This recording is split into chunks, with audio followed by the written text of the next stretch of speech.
കഴിഞ്ഞ ഒരു പതിറ്റാണ്ടിൽ വടക്ക് കിഴക്കൻ മേഖല വികസനത്തിന്റെ മുഖ്യധാരയിലേക്ക് എത്തിയെന്ന് പ്രധാനമന്ത്രി നരേന്ദ്രമോദി. മുൻപൊരിക്കലുമില്ലാത്ത വിധം വൻ നിക്ഷേപങ്ങൾ വടക്ക് കിഴക്കൻ സംസ്ഥാനങ്ങളിൽ നടക്കുന്നതായും പ്രധാനമന്ത്രി പറഞ്ഞു. സിക്കിം സംസ്ഥാന രൂപീകരണത്തിന്റെ 50-ാം വാർഷികത്തിൽ വെർച്വൽ മാർഗം പങ്കെടുക്കുകയായിരുന്നു പ്രധാനമന്ത്രി. 1975 മെയ് 16-നാണ് ഭാരതത്തിന്റെ 22ാമത്തെ സംസ്ഥാനമായി സിക്കിം നിലവിൽ വന്നത്. ഹിതപരിശോധനയിൽ ഭൂരിപക്ഷം ജനങ്ങൾ ഇന്ത്യൻ യൂണിയനിൽ ലയിക്കാൻ അഭിപ്രായപ്പെട്ടതോടെ രാജഭരണം അവസാനിച്ച് സംസ്ഥാനം രൂപപ്പെടുകയായിരുന്നു. ഇതിന്റെ 50-ാം വാർഷികാഘോഷത്തിലാണ് പ്രധാനമന്ത്രി വെർച്വൽ മാർഗം പങ്കെടുത്തത്.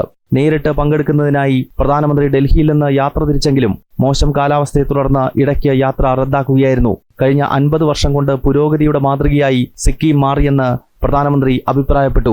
सिक्किम आज देश का गर्व है. इन 50 वर्षों में सिक्किम प्रकृति के साथ प्रगति का मॉडल बना.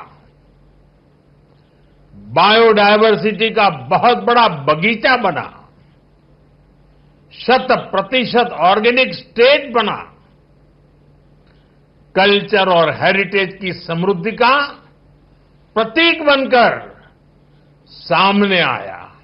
പാവങ്ങൾ, സ്ത്രീകൾ, കർഷകർ, യുവാക്കൾ എന്നീ 4 തൂണുകളിലാകും വികസിത ഭാരതം കെട്ടിപ്പൊക്കുകയെന്ന് നരേന്ദ്രമോദി പറഞ്ഞു. 750 കോടി രൂപ മുടക്കി നിർമ്മിച്ച 500 കിടക്കകളുള്ള ആശുപത്രിയും റോപ്പ് വേയും പ്രധാനമന്ത്രി നാടിന് സമർപ്പിച്ചു.